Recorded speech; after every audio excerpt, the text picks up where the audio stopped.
welcome. You're listening to a Trauma Survivor Thrivers podcast on Mental Health News Radio Network.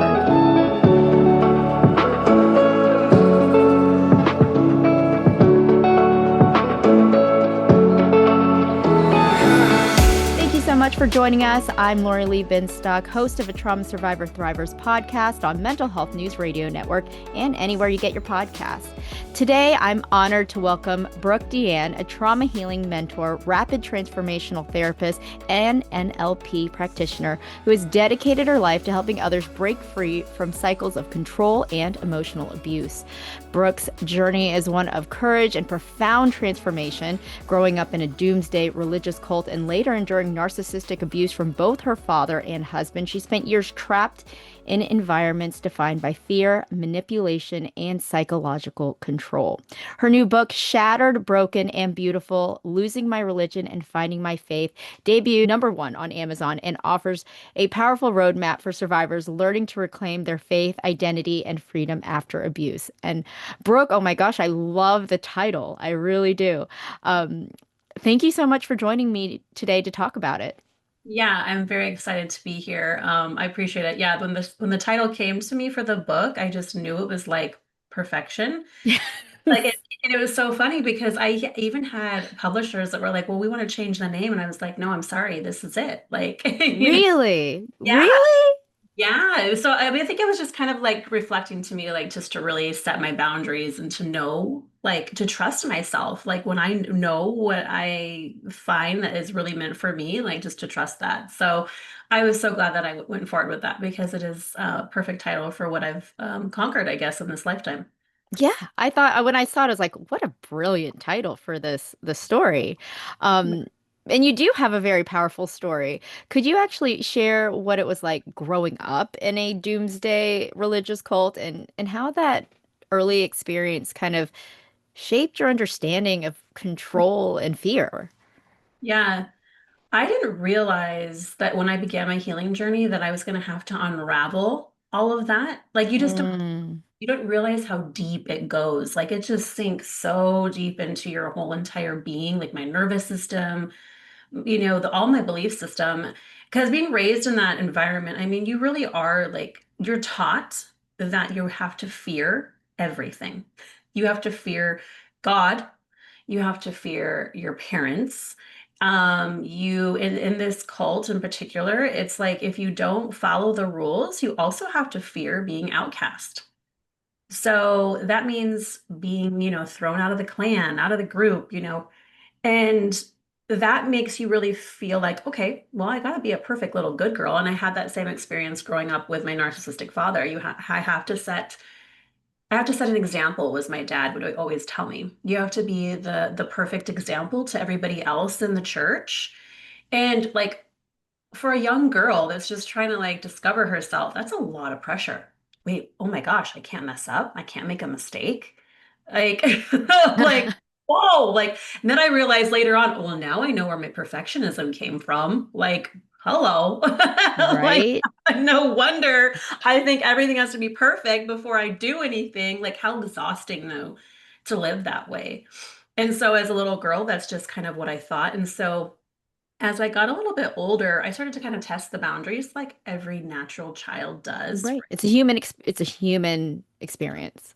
Totally, right? Like as that's normal for a kid to be like, I'm going to push some buttons here, see what happens. Well, I just really started to realize that I hated being confined and restricted by the rules of not only the religion, but how strict my parents were in the religion and also just inside of that, what they wanted to do. They wanted to control me just like the religion wanted to control me. And so the more that I was experiencing that, the more I was like, I'm feeling suffocated. I want to break free.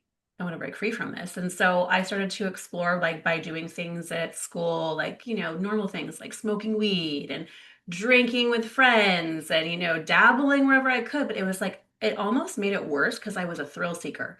I was like, Mm-hmm. how can I get myself into some trouble? Like I was seeking What it. can I experience? Yes.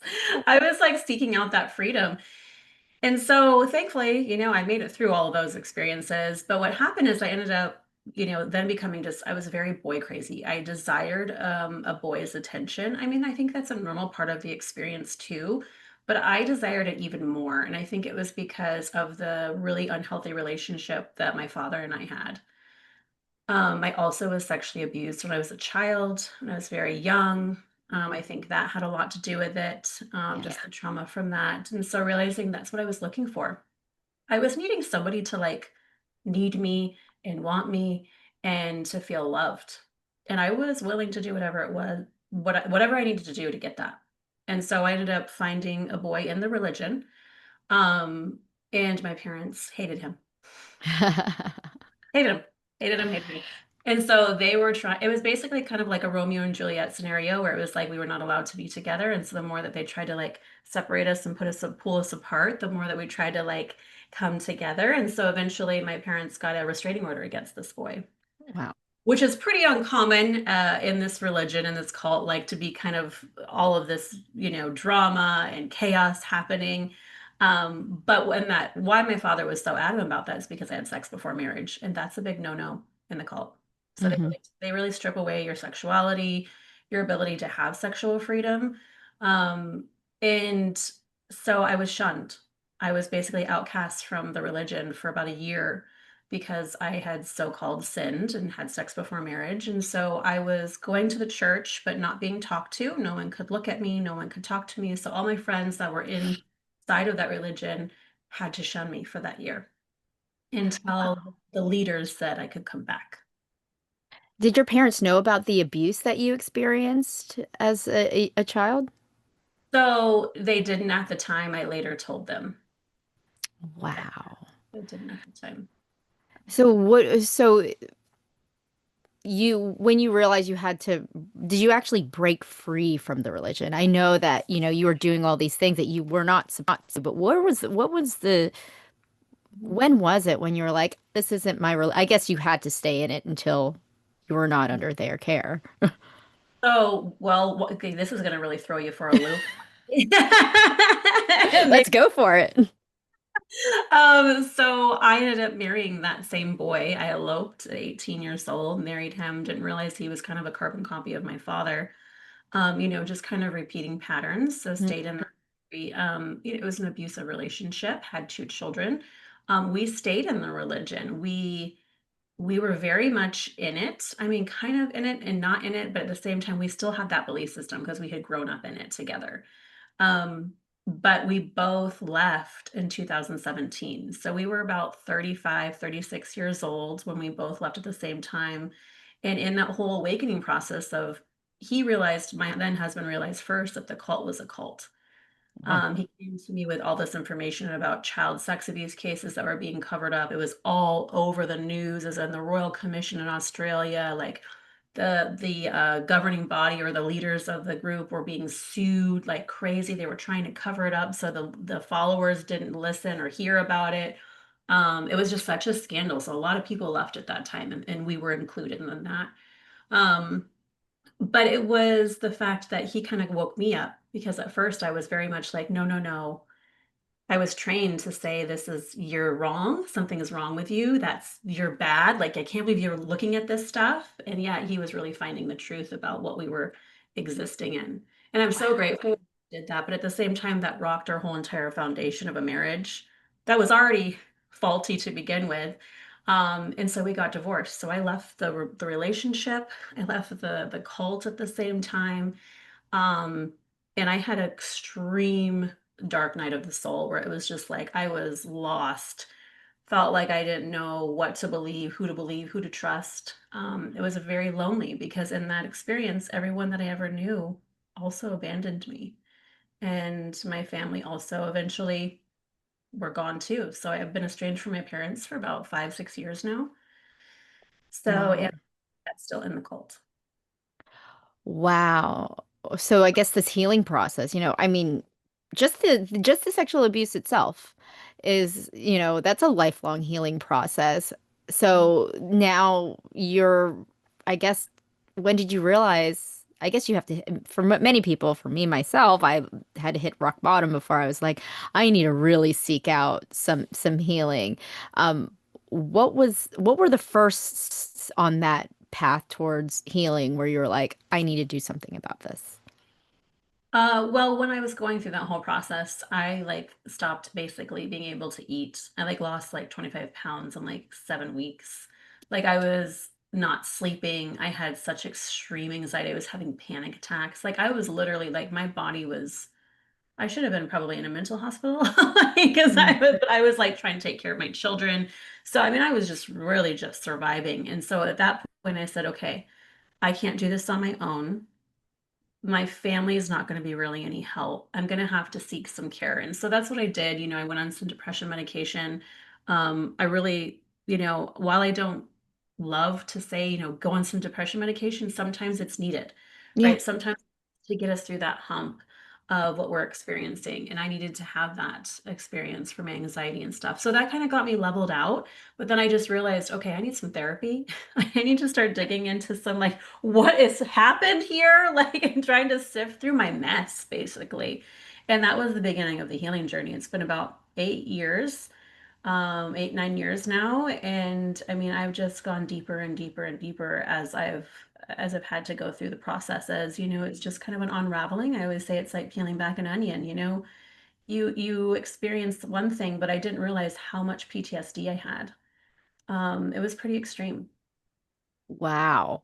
I mean, that Yeah. is, yeah, I mean, it's hard. Even for me, I'm a childhood sexual abuse survivor. I was abused by my father.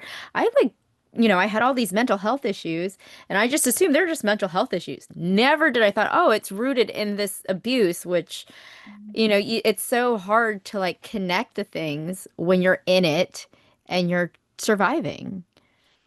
Yes, it really, really is.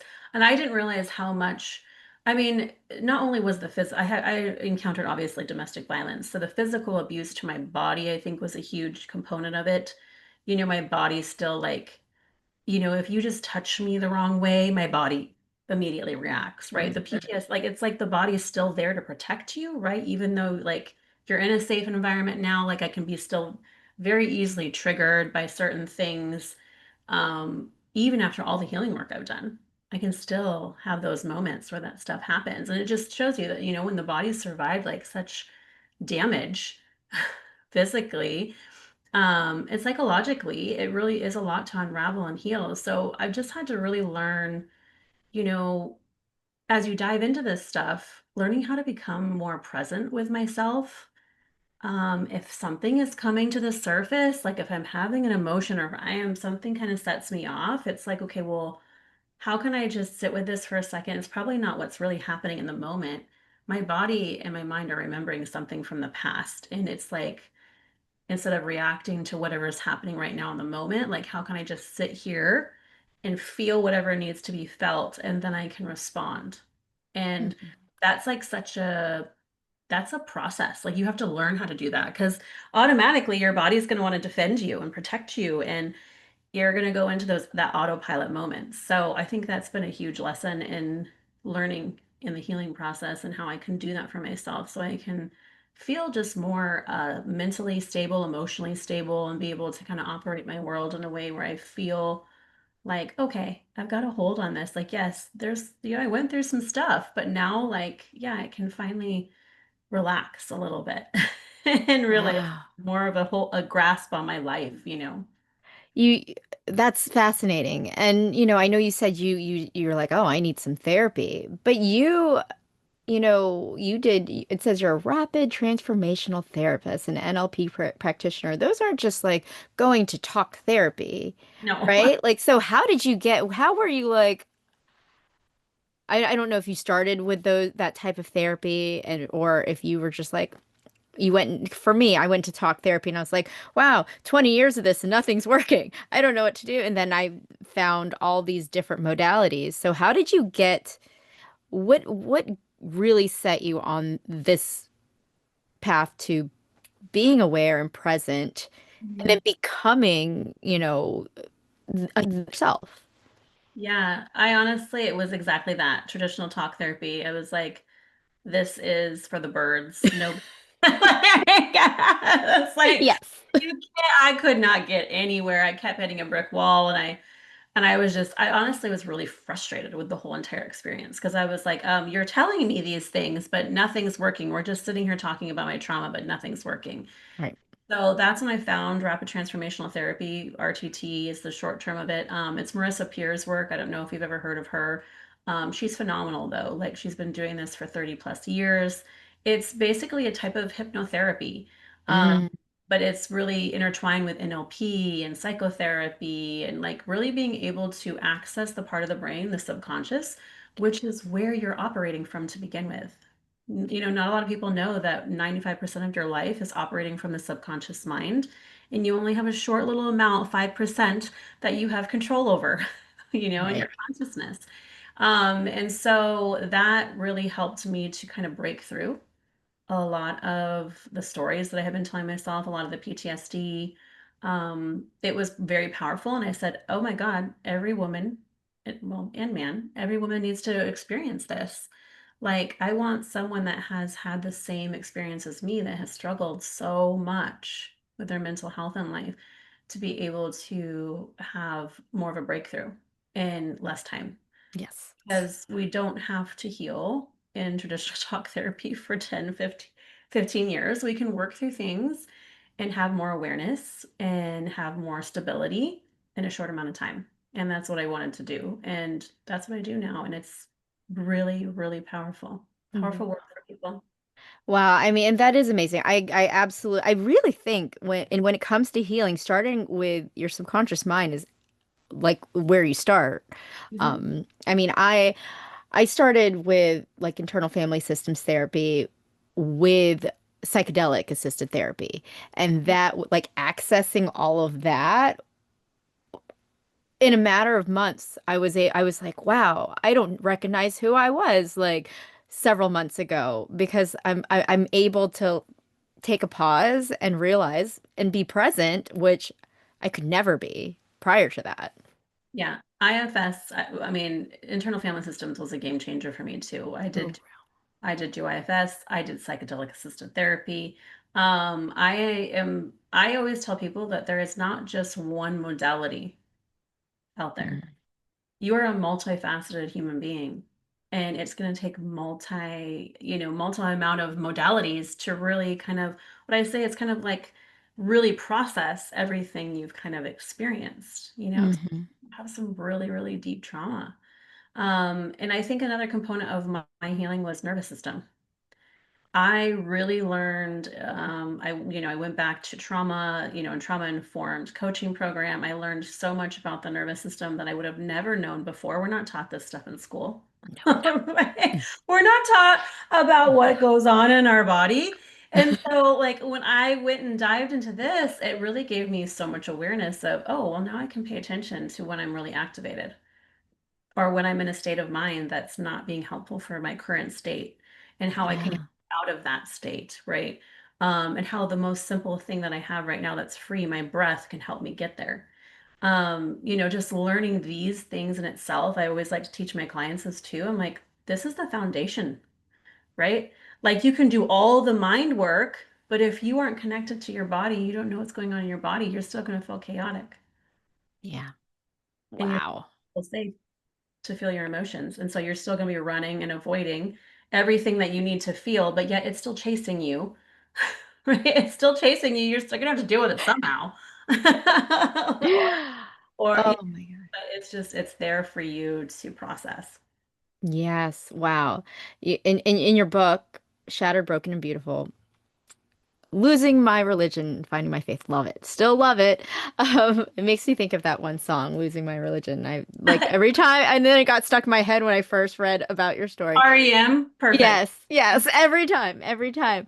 Yeah. Um, Good. but you were you found faith again, but not necessarily in religion, right? It was more like kind of finding faith in yourself. Could you elaborate more on that? Yeah, I think it was a little bit interesting. I obviously left that religion and I felt angry at God. I didn't believe in God. I like literally wrote off anything to do with it. And I said, okay, I'm just going to believe science, and I don't believe in anything else. Um, because I was like, how could anything put me through this much pain? Was my question. And Mm. so I went on this journey to honestly just trust myself, find faith in myself. But oddly enough, I ended up finding faith also and guidance in a higher power and feeling more connected to something divine or source or universe than I ever was before. My ex-husband died in 2020, tragically. And obviously, even though we were divorced, there was still love there and there was still a relationship that we'd had for so long. And we had two children together. Watching my children grieving that death, really awakened me to want to know more, to understand more. And it was like the more that I seeked answers, the more that I got answers. And so I talk about that in the book, because his death really rattled me. Like it shook me awake again. It was almost like having another awakening after I'd already had this awakening process of leaving the religion. And it was like an awakening to experience and understand, open myself up to more of what is there for me. I became very intuitive. I started to become like very psychic. I would know things, I would see things. I've had premonitions before, and I was like, kind of like, what is happening to me? I almost felt like I was going a little bit cuckoo. And so it was so funny because the more that I was having that experience, like people just started showing up in my world, like mentors, teachers, other psychics, meditation teachers, kind of just trying to help me understand what I was experiencing and like telling me that this is normal, like, and that Yeah. this is okay. But it was against my whole entire belief system previous. I was always told that stuff was evil, it was satanic, it was wrong. But yet, really coming to the understanding that actually we all have this capability inside of us. Some of us just experience it different. And that really opened me up to more of like, oh my gosh, okay, now I have a connection beyond what is really here in this 3D reality. There's something there, like to believe in the unseen, to believe in the unknown, and to also share that. And I share that a lot with my gifts through the people that I work with, you know. Um, Spirit really comes to me and I express what is meant for their journey.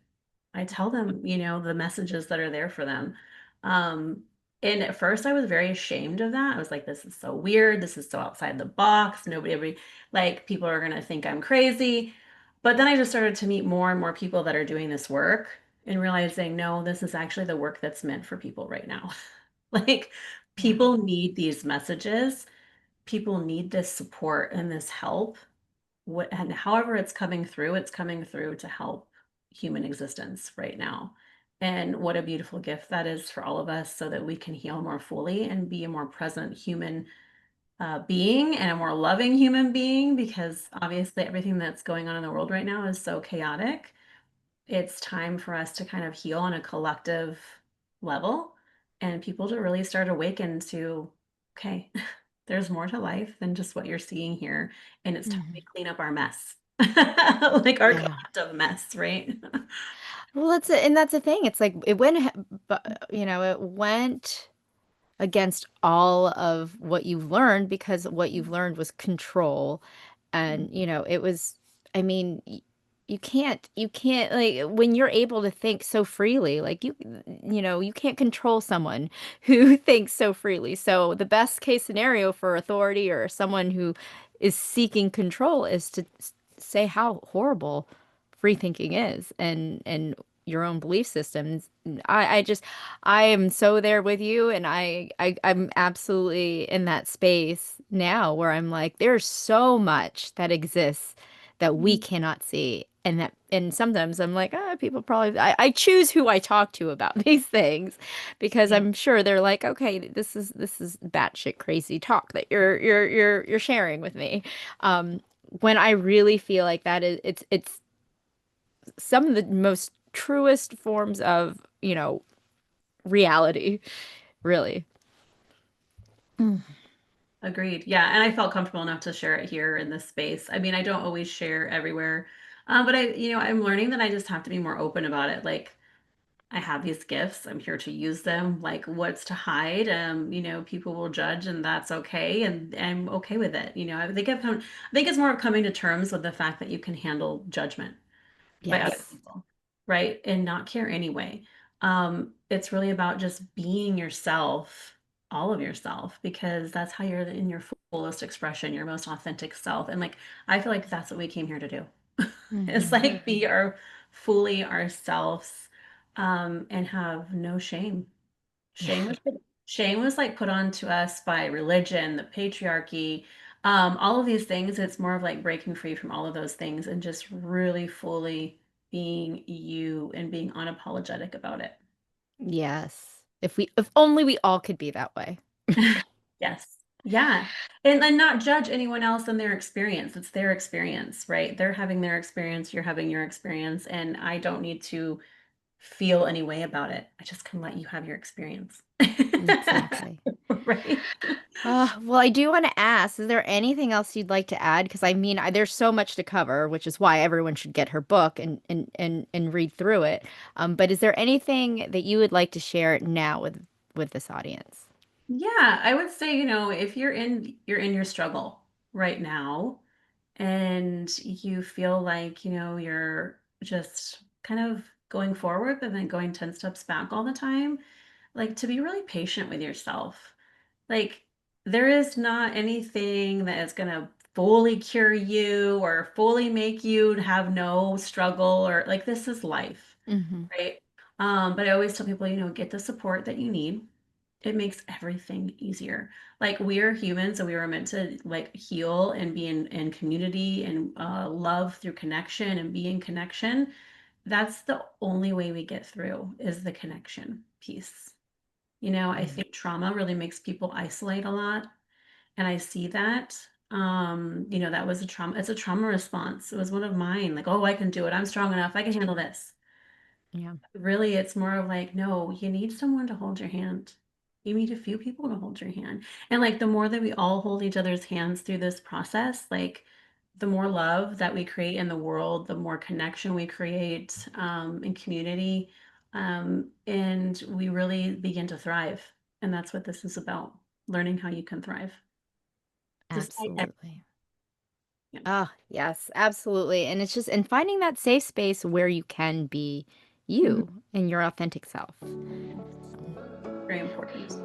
Well, Brooke, thank you so much for joining me today and sharing your journey and writing this amazing book. I really appreciate it. Thank you. Thank you so much for having me here. Yeah, I'm excited to share it with the world and share the story, right? This is all about sharing our message. Everybody has their story. Right, exactly. Mhm. Well, her new book, Shattered, Broken, and Beautiful: Losing My Religion and Finding Faith, can be found in the links below and in the show notes.